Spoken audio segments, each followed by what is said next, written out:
Bonjour à toutes et à tous et bienvenue sur votre chaîne SFC Finance, donc Sagesse financière chrétienne. Et aujourd'hui, je vous retrouve pour qu'on puisse aborder un sujet essentiel qui est l'amour de l'argent.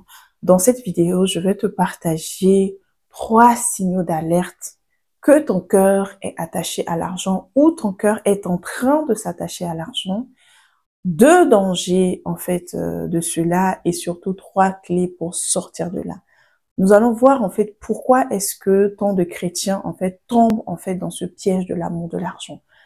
Le but de cette vidéo n'est pas de te faire peur. Le but de cette vidéo n'est pas de créer en fait une crainte en fait à l'intérieur de nous par rapport à l'argent, parce que l'argent n'est pas mauvais. L'argent a été créé par Dieu et ta prospérité financière, Dieu est plus préoccupé que toi et moi de notre prospérité financière. Dieu veut que tu sois prospère financièrement. Mais sur ce chemin-là, malheureusement, beaucoup d'enfants de Dieu tombent en fait dans ce qu'on appelle, ce que la Bible appelle l'amour de l'argent, que nous voyons dans 1 Timothée 6 au verset 10, où le Seigneur nous dit que l'amour de l'argent est la racine de tous les maux. Mais en réalité, dans ce passage de la Bible, en fait, l'amour de l'argent signifie en fait avarice, c'est-à-dire l'avarisme en fait de l'argent, d'accord? Donc l'idolâtrie en fait, en quelque sorte, de l'argent en fait. Mais beaucoup de chrétiens également ont peur en fait quand on parle de finances. Pourquoi? Parce qu'en fait, tu n'as pas la connaissance. Et quand tu n'as pas la connaissance de quelque chose, forcément, tu as peur, tu crains. Et le but de cette vidéo, c'est vraiment de nous donner les clés, d'accord, sur ce cheminement vers l'abondance financière que Dieu a prévu pour toi et pour moi, que toi et moi, nous puissions non seulement, si maintenant cette vidéo te parle et que tu te sens concerné, les clés que je vais partager dans la suite vont t'aider à rectifier les choses.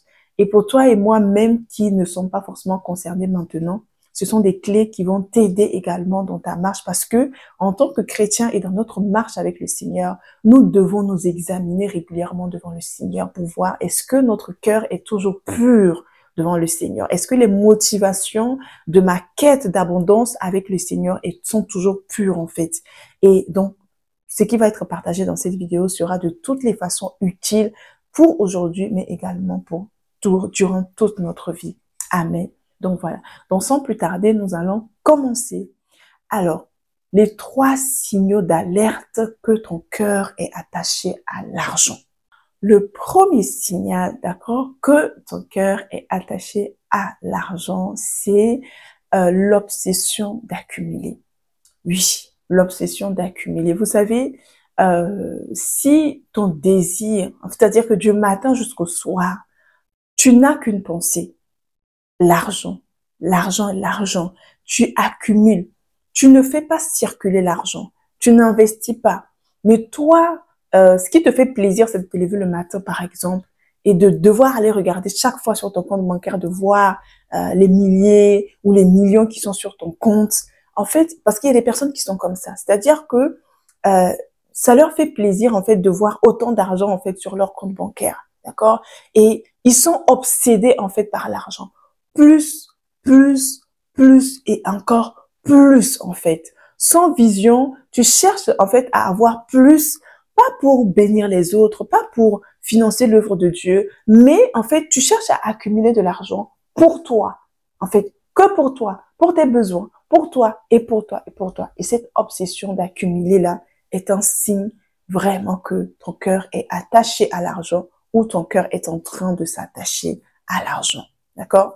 Le deuxième signe que je veux partager avec toi qui est très important, c'est la difficulté à donner. Oui, quand on est une personne dont le cœur est attaché à l'argent, on a du mal à être généreux. On a du mal à donner. En fait, on a des difficultés à donner. Et certaines personnes pensent que on donne, enfin, quand tu n'en as pas, c'est normal de ne pas donner. Non. Même quand tu n'as pas, tu dois avoir cette culture de donner. Notre Dieu est un Dieu généreux. Alors, si tu es une personne qui a du mal à donner, si donner pour toi est difficile, si sortir de l'argent pour faire du bien à une personne est difficile, vraiment, c'est le signe tout simplement que ton cœur, en fait, est attaché à l'argent. C'est-à-dire que tu as du mal, en fait, à te détacher de ce que tu as. Et cela est valable, que tu aies assez ou que tu n'en aies pas assez. C'est pareil, en fait. Parce que c'est ce que j'aime dire, en fait, toujours sur cette chaîne-là, c'est que si tu ne sais pas donner avec le peu que tu as, crois-moi, ce n'est pas quand tu vas en avoir plus que tu vas donner. Parce que c'est petit à petit, en fait, qu'on le fait. En fait, si tu sais donner avec le peu que tu as, tu sauras également donner, même lorsque tu seras également dans l'abondance financière. Donc vraiment, le fait d'être avare, le fait d'être pingre, comme le disent dans certaines cultures, c'est vraiment un signe que ton cœur, en fait, est attaché à l'argent. Ça, c'est vraiment très important.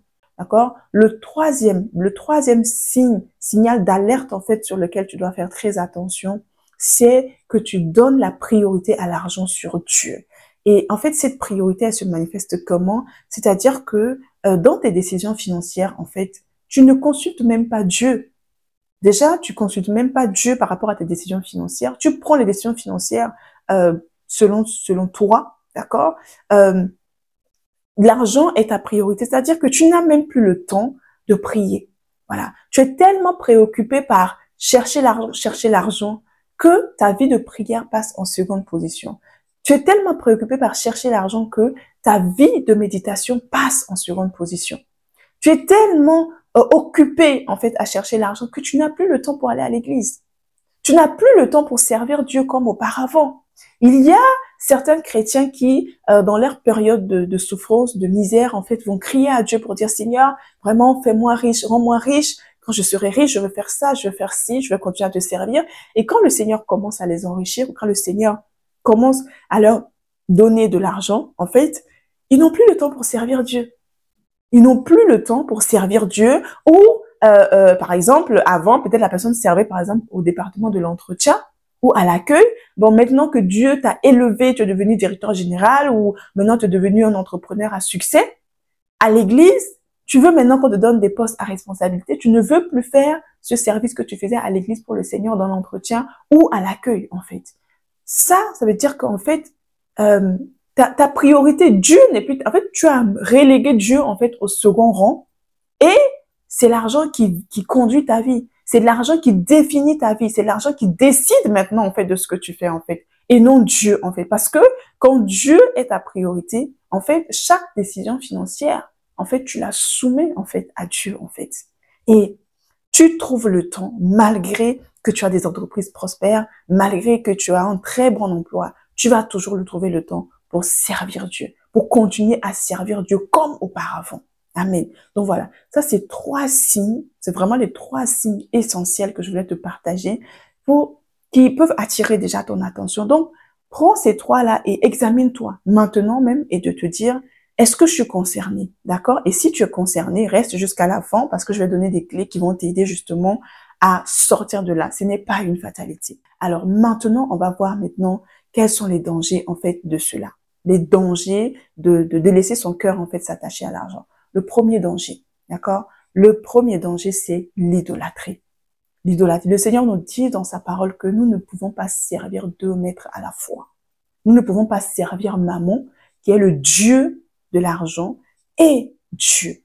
D'accord? C'est l'idolâtrie. Si l'argent devient ta quête première, si tout en toi, en fait, c'est l'argent,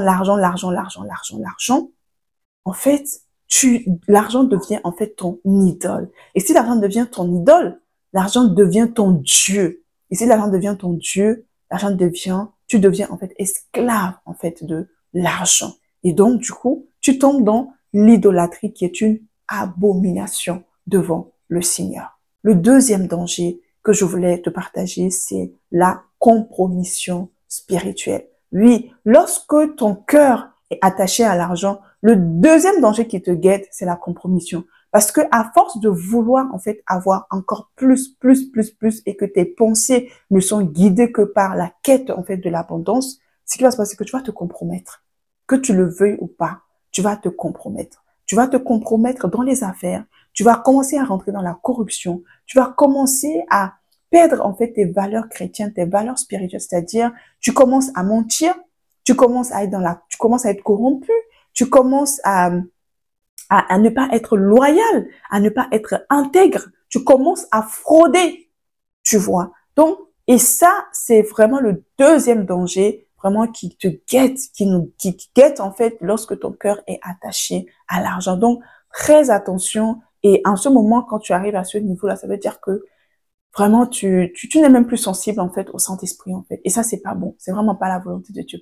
Alors, maintenant que nous avons parlé de ces 3 signaux d'alerte et ces 2 dangers, nous allons voir ensemble maintenant les clés. D'accord? Tu peux me dire, mais Odile, je sens qu'il y en a un, peut-être qui me parle. D'accord? Ce n'est pas une fatalité, comme je l'ai dit au début de cette vidéo.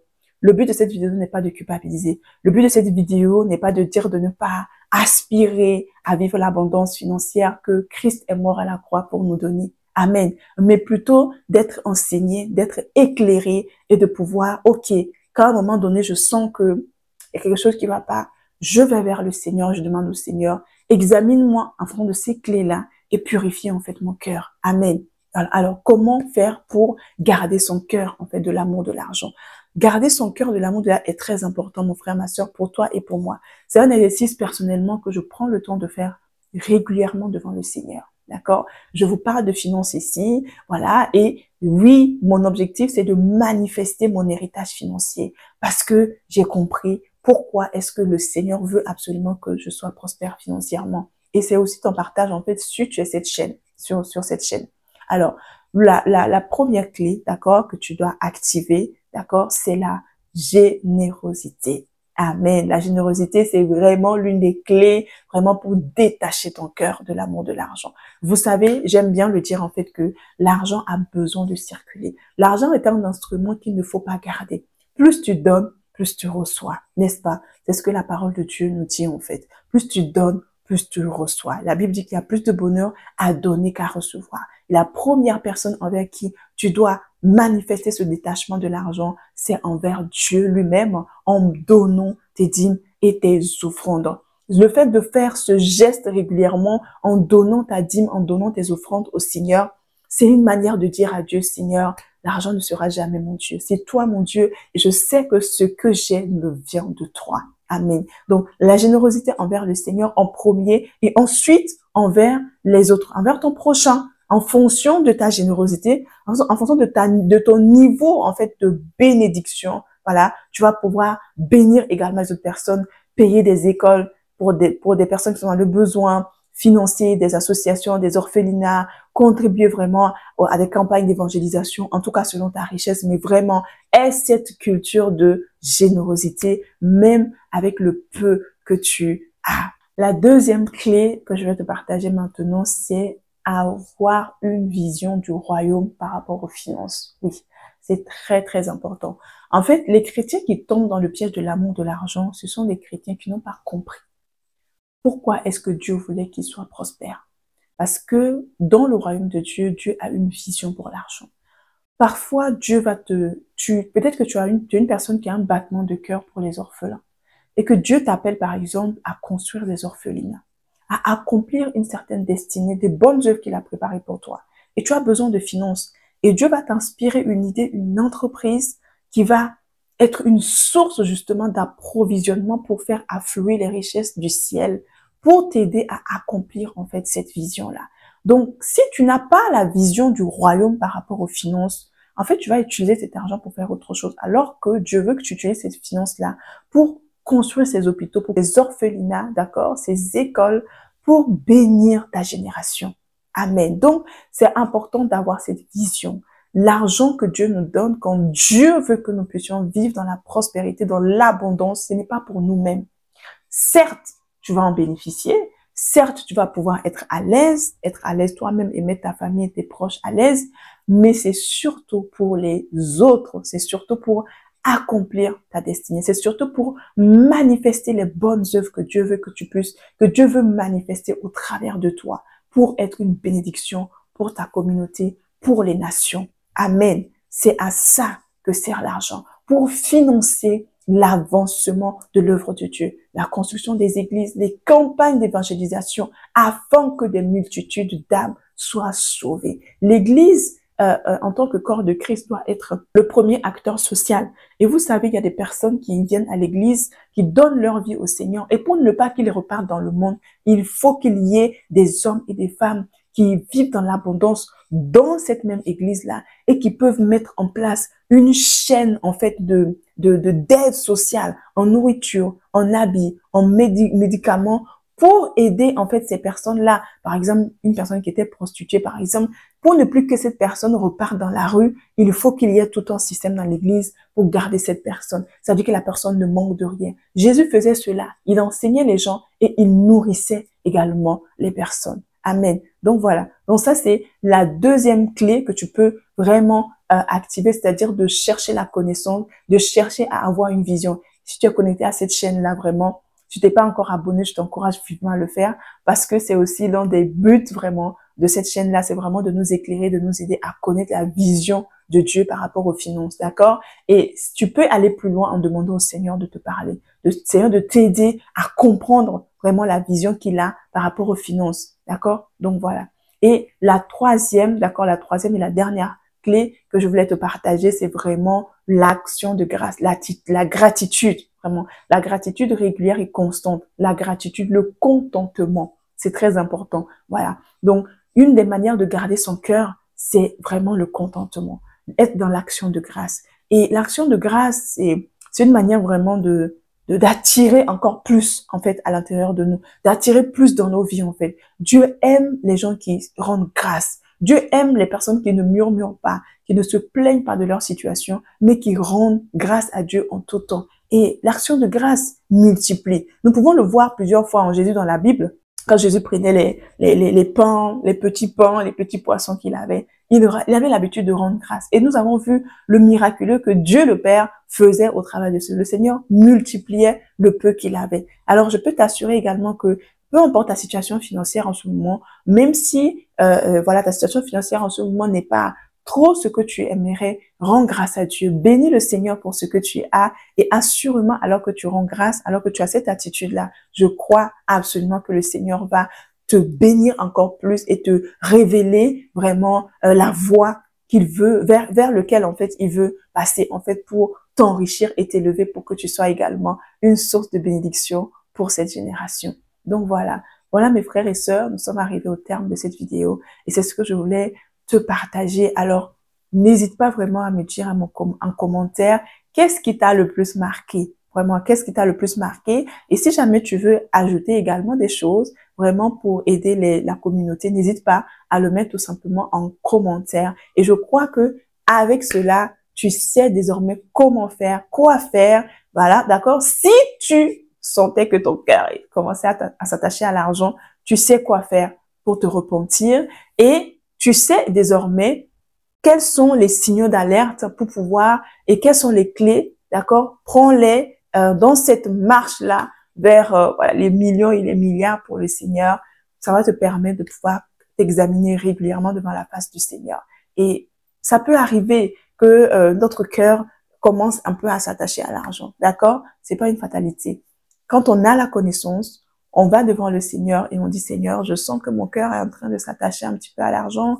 Voilà, purifie mon cœur, purifie mes pensées et réaligne-moi vraiment à ta vision des choses. Donc voilà, que Dieu vous bénisse et je vous dis à très très bientôt sur cette chaîne-là. Et avant, j'oubliais, la formation, les inscriptions pour la formation 3 semaines pour gérer, prendre le contrôle de vos finances sont ouvertes. Donc vraiment, inscrivez-vous massivement pour recevoir les clés divines pour gérer sainement vos finances et vivre vraiment ce repos et cette sérénité que le Seigneur a prévu pour vous. Les détails pour vous inscrire sont dans la barre de description. Donc, je vous dis à très bientôt. Que Dieu vous bénisse.